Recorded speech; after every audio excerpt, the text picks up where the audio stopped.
It's Wednesday, April 22nd, and this is now on HNN. We need some clear-cut direction. The city extends its stay-at-home order through May, but parks will reopen this weekend for exercise. Trying to be as consistent as possible between the governor and all the mayors is important. This as confusion lingers over conflicting state and county rules. We can't make a bad decision. Some governors ramp up testing while others open up business. I'm Tom Hansen. I'll explain why states are split over the coronavirus. Travel agents only make money when people take trips, and right now, no one is. I'm Wendy Gillette with how the industry is coping. Once we get through this next 30 days, that will be quite telling for us. These stories plus pet cats have tested positive for COVID-19. Coming up on This Is Now.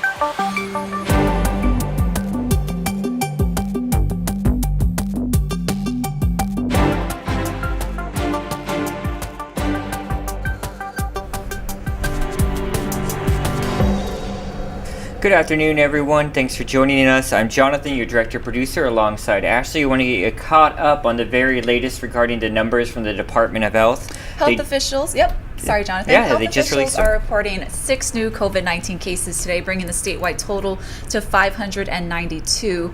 Of the new cases, 3 are on Oahu and 3 are on the Big Island. Hawaii's death toll stands at 12, and 444 people have been released from isolation so far. Meanwhile, Honolulu Mayor Kirk Caldwell extended the city's stay-at-home order through the end of May, even though the statewide order is set to expire next week.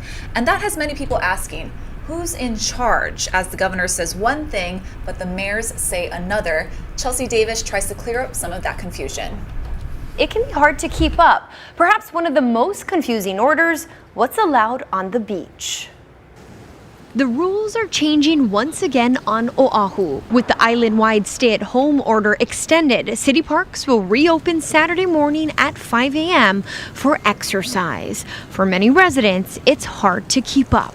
We need some clear-cut direction, how it's communicated, who it's communicated, how, all that's important. But yeah, it's sooner than later.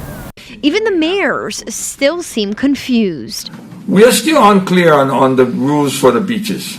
Maui County's Mayor Mike Victorino sent a letter to the governor asking him to reopen state beaches. In the meantime, he says his police department will not issue citations for people walking or running on the beach. To avoid any more confusion, I'm just saying to our police department, allow them to walk or run on the beach. I ask everybody to use social distancing. I ask everyone not to congregate, not to sit, lie, or read a book, sunbathe on our beaches. That is prohibited, and you will be cited. I think, trying to be as consistent as possible between the governor and all the mayors is important. Honolulu Mayor Kirk Caldwell says all county mayors have daily phone calls with the governor's office. Although Caldwell extended the stay-at-home order another month, Governor Ige says he's not sure when the state will start to reopen. We continue to look at what the conditions are for reopening, and we will be evaluating that as we go forward. Caldwell said Ige is expected to make an announcement in the next couple of days. I think what I heard him say is he wants to open up. And he's looking, I think, to make announcements in the coming week. But what he's saying is the same thing I said. We're both saying our stay-at-home, work-at-home orders are going to remain in place in May also. It's important to note that while some county areas are not enforcing certain laws, state officers can still cite you for violating the governor's orders. Chelsea Davis, Hawaii News Now. Here's some interesting findings. A new national survey finds Americans remain overwhelmingly in favor of stay-at-home orders and other efforts to slow the spread of the virus. The majority of participants believe it won't be safe to lift such restrictions anytime soon. The survey from the Associated Press NORC Center for Public Affairs Research comes as protests have broken out and some governors have announced plans to ease the public health efforts that have upended daily life. Only 12% of Americans say measures to fight the outbreak where they live go too far, and about twice as many believe the limits don't go far enough. The majority of Americans, that's 61%, feel the steps taken to prevent infections in their area are about right. Interesting numbers there. And we want to stay with that topic of easing up restrictions across the mainland now that the United States is seeing more than 45,000 Americans who have died from the coronavirus. And you know what else we learned today is that the U.S. is now finding out that some of the deaths actually happened earlier than first reported. They're hearing happened in California weeks earlier than what we first heard of those deaths that happened in Washington. To sort it all out, here's Tom Hansen in New York. Doctors and nurses at Mount Sinai Queens in New York cheered and applauded as yet another coronavirus patient was released from the hospital, this time without the help of a wheelchair. I'm feeling very happy. I'm happy. While hospitalizations and intubations continue to decline in New York, another 474 people in the state died of COVID-19 Tuesday. We can't make a bad decision. New York Governor Andrew Cuomo has resisted pressure to relax social distancing restrictions, fearing that would bring a surge in cases. Frankly, this is no time to act stupidly. Period. Lack of testing has been a problem nationwide, and it's believed that cases and deaths are far higher than reported. New York's governor secured double the amount of testing after an in-person meeting with President Trump at the White House. Despite lack of testing, the governors of Tennessee, Ohio, and Georgia are still planning to reopen non-essential businesses in days. I pray that the number of Georgians who are infected and die will not increase significantly in the coming weeks. As the nation continues to fight the outbreak, workers are now distributing food to Americans in need in the parking lot of Pittsburgh International Airport. CDC Director Dr. Robert Redfield says the U.S. could see a second wave of coronavirus next winter, a wave that would be more difficult to handle because of flu season. Tom Hansen, CBS News, New York. Right now, there are coronavirus clusters on 26 Navy warships. Senior Navy officials say the ships are in port or maintenance yards, but they are not releasing the names of the vessels impacted or the exact number of cases due to security concerns. As of today, over 3,500 U.S. service members have tested positive for the virus, including 2 deaths. All right, we want to talk about China now and take you to Wuhan, the global epicenter of this viral outbreak. There's now concerns there of a second wave as the city and area begins to open up. We got David Culver reporting for CNN. He just filed this. Returning here to Wuhan, you get the feeling that this is a city trying to navigate a new normal, life post-lockdown, trying to figure out how exactly they will be able to move forward and yet at the same time find some sense of normality. It's become a struggle, and quite frankly, folks here are realizing that it won't be the same as before, especially after you consider what was a 76-day brutal halting of life in some cases. People sealed inside their homes, unable to leave for that long stretch of time. Now you can notice more and more people are starting to come out, starting to enjoy the outdoors a little bit more, but also, as one American told us who's lived here on and off since 2009, they are very cautious of a second wave. This makes you happy to see all this. It makes me happy, but I don't want to see people get complacent. We are afraid that there is going to be the second wave. I think everybody here knows. You think it's coming? Absolutely. Some extreme measures taken even in, for example, a hotel or going into certain buildings so as to prevent exposure of this virus and to keep things clean. Walking into one hotel, we found that the elevators, for example, have different spacing set up for social distancing, footprints for you to stand on to know where to keep your space from the next person. And then they have tissues even to touch the buttons. All of this to try to keep things as sanitary as possible. But also walking into the hotel, we notice that they'll spray you with a pesticide-like bottle from head to toe with hand sanitizer so as to make sure you're not carrying with you any unwanted forms of this virus. David Culver, Wuhan, China. Back here at home, 2 visitors were arrested for violating quarantine rules on Oahu. The state says a Las Vegas woman and a visitor from Australia were reported by a manager at the Lelo Waikiki Hotel.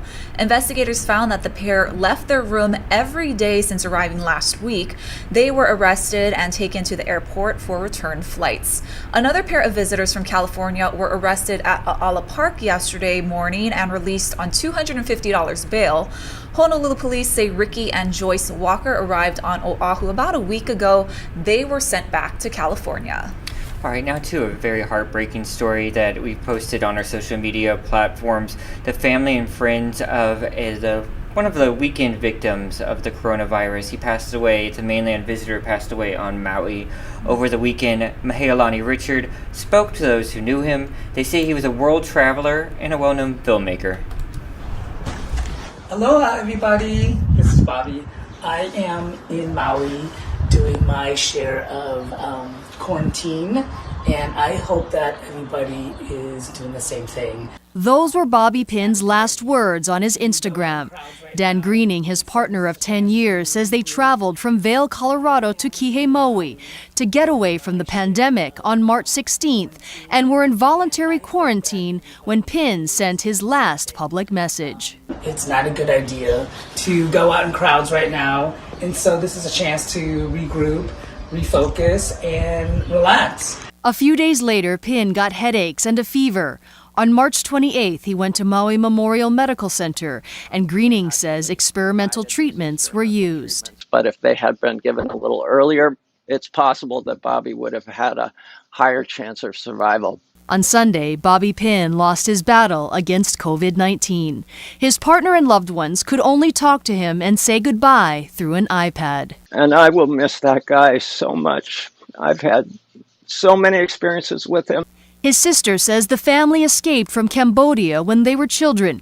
He was described as an award-winning filmmaker, world traveler, scuba diver, and lover of life. His charisma and his love for life, and he treated people, equally and with fun and full of life. Greening says they want others to learn from Bobby's story. We have this window of time in order to eradicate COVID-19.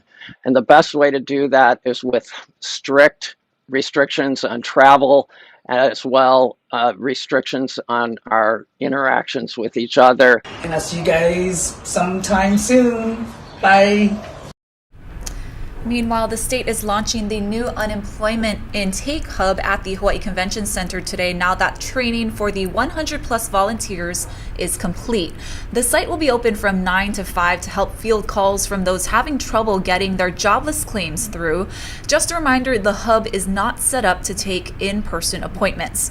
More than 250,000 people have applied for unemployment benefits since March 1st. All right, travel agents are among those hit the hardest during this pandemic.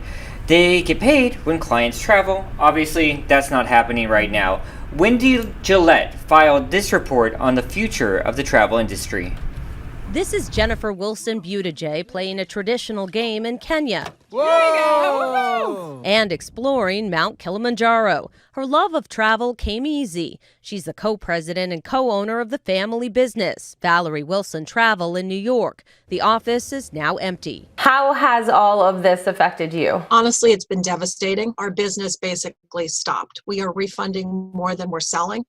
We have had to make heart-wrenching decisions. Which employees could we keep? How many could we keep with benefits? We've done 2 reductions in forces. Morning. It's no easier for Joshua Bush, CEO of Avenue 2 Travel near Philadelphia. In better times, he skydived in Dubai. That was awesome. Now he's trying to figure out when his business may be able to return to normal after laying off more than 10% of his staff and asking others to furlough. Once we get through this next 30 days, that will be quite telling for us. But help is on the way. The advocacy group, the American Society of Travel Advisors, successfully lobbied for agents to be included in the stimulus package.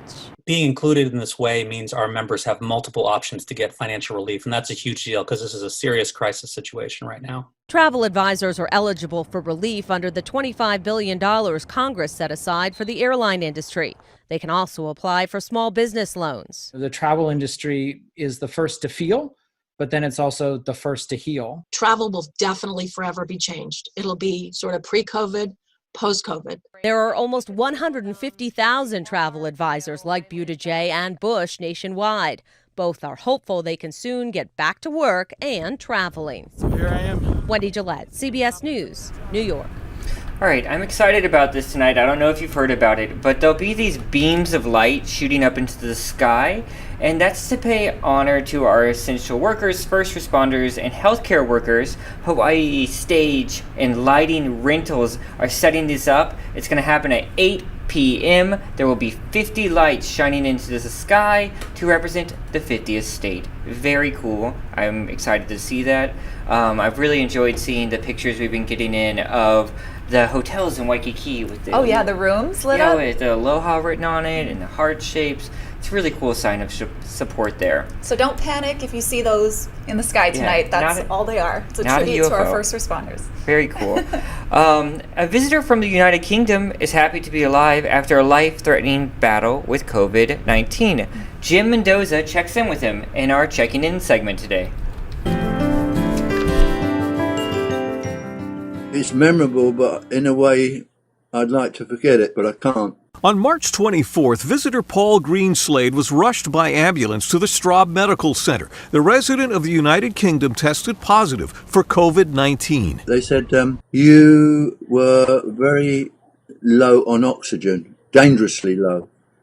And then I had pneumonia on top of it all. Doctors placed him in a medically induced coma and connected him to a ventilator. He was in intensive care for 15 days. It was touch and go. He didn't know what was going on, and I just didn't think I'd ever see him again. I mean, that's what the doctors led me to believe, so it was terrible. Greenslade is 79, deep in the danger zone for coronavirus patients. 8 of 10 COVID deaths in the U.S. are people 65 or older. They were either going to save me or not. And they did. Greenslade remembers coming to briefly and seeing tubes and restraints, but everything else is a blur. He was in the hospital 3 weeks, and he was on the ventilator for 12 days. On Friday, the ordeal ended. The staff at Straub lined the hallway and applauded as Greenslade was discharged. Just so thankful. So thankful to them. The Greenslades have children and grandchildren and a new appreciation for the days ahead. How do you make the most of your life? It's a big question, and it's not an easy one to answer. Thankfully, he has the rest of his life to figure it out. Jim Mendoza, Hawaii News Now. All right, a great story to see there. A lot of you have been saying that you're not seeing enough of the recovery stories on the media, and there's one right there. And it is important to remember, out of the 2.5 million worldwide infections, nearly 700,000 recoveries have happened so far. That's great. Yes, love seeing those stories of hope. And encouragement, yeah. Meanwhile, shower curtains are now going up in the bus and the handy van. The Department of Transportation Services says the curtains will surround bus drivers to prevent the spread of germs. As a reminder, anyone using public transportation must wear a cloth face mask. And Mokulele Airlines is delivering groceries to Molokai. Our Casey Lund was on the flight this morning and brings us this report from the Friendly Isle. Aloha from Molokai, where the Friendly Market Center opened up earlier this week. Shoppers now have strict rules when they enter, as do employees, to keep everyone safe. I want to talk with Claudette. Claudette, thank you for speaking with us. When that first originally closed earlier this month, what were things like here on Molokai? It was very difficult because we only had Misaki's that was open, and their system was good, what they had implemented with the people of Molokai, but it was just really hard because you could do phone orders and it'll take over 200 and something redials before you get through. Oh man. If you're lucky. And so now that the Friendly Market Center's back open, things are definitely not back to normal, but it's got to be a lot better. Oh yes, it alleviates a lot of stress off of Misaki's, and I'm happy because now that I can grab my own things, whereas before you couldn't, so it's nice to be able to go in the store and, just buy what you need and not have to depend on someone else. So it's really good. I'm glad they're back open. Did you guys ever take advantage of the free grocery delivery from Honolulu or Maui, or did you have friends that did that? Actually, no, I didn't. Didn't? I didn't. I actually just found out this morning. I seen it on your news. Things are far from normal here on Molokai, but hopefully getting a little bit better. And really, you guys as an island are kind of asking visitors to stay away now. Yes. So, all right. Claudette, thank you so much for speaking with us this morning. Thank you. From Molokai, again, a lot of customers very happy that there are still now 2 grocery stores now that the Friendly Market Center has opened back up. Reporting on Molokai, I'm Casey Lund, Hawaii News Now. 2 pet cats in New York have tested positive for coronavirus, marking the first confirmed cases in companion animals in the nation. The U.S. Department of Agriculture and the Centers for Disease Control and Prevention announced the finding today. The agencies say the cats had mild respiratory illnesses and are thought to have contracted the virus from people in their households or neighborhoods.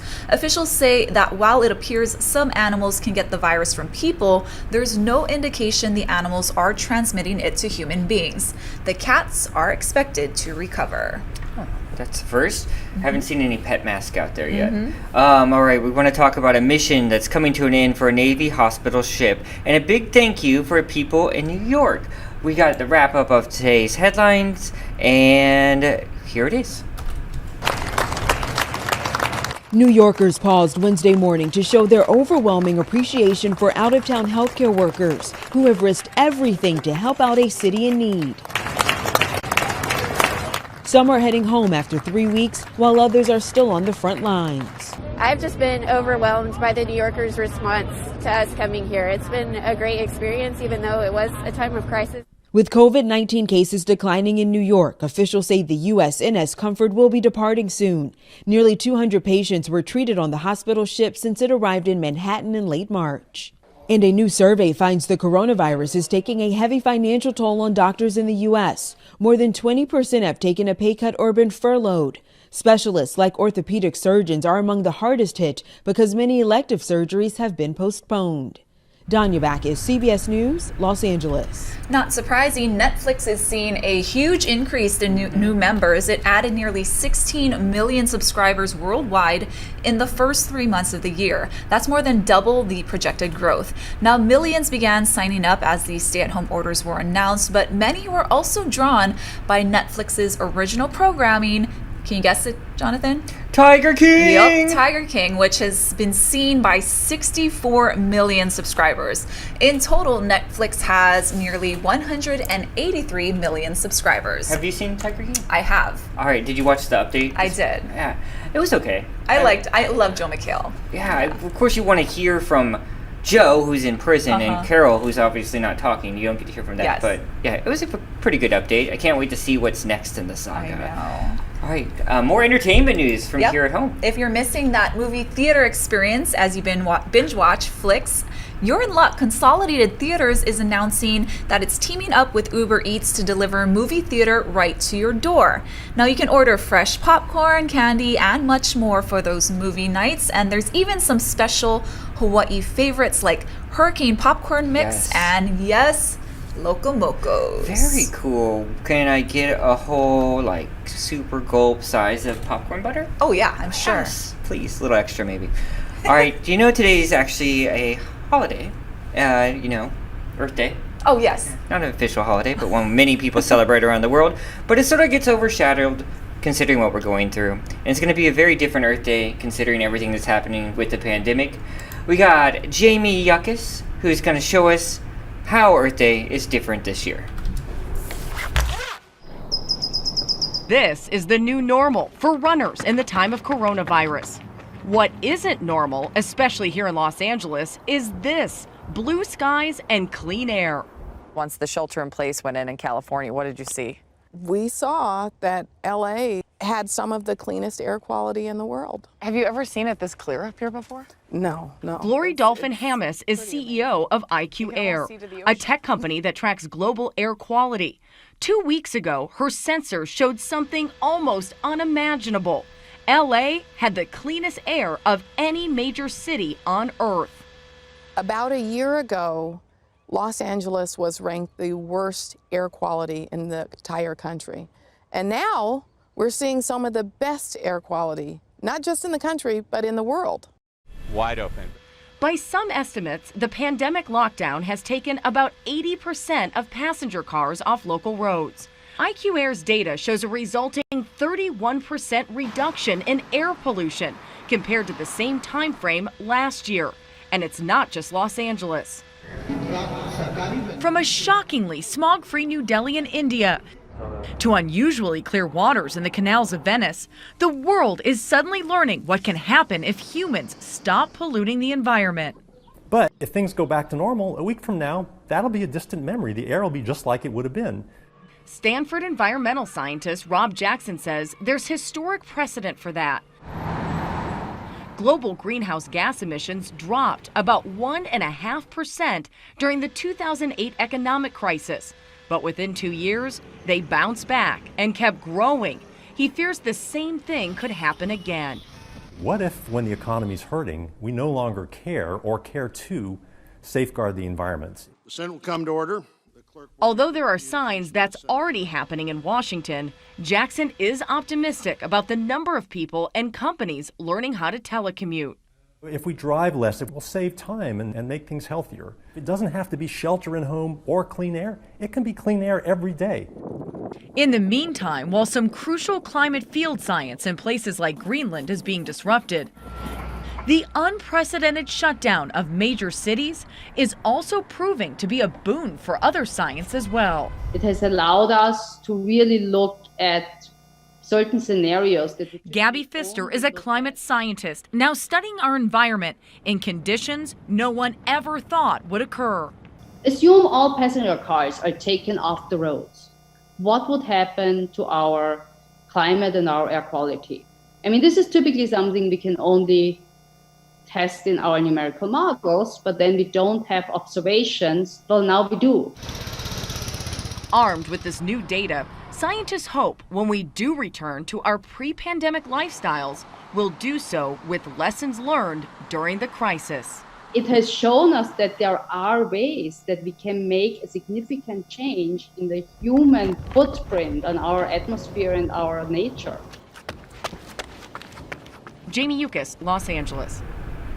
All right, that brings to mind that H&N has something special coming up this evening. We have the first of our 3-part documentary special, Climate for Change, The New Normal. That's going to air at 8 o'clock on KHNL. It's really fascinating stuff. I saw just clips of it a couple months ago, and it's really, really, really compelling. And it's not just all doom and gloom. They really give a look at what we can do to make a difference.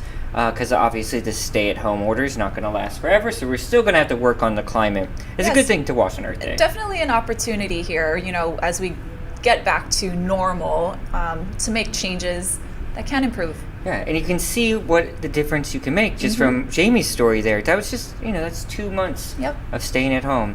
All right, another reminder for you, some H&M programming notes before that climate change special on KHNL. We have another special regarding the coronavirus pandemic. We have a panel of experts that's going to sit down with our Mahealani Richardson to discuss that and answer many of your questions. Again, that's on at 7 on KHNL.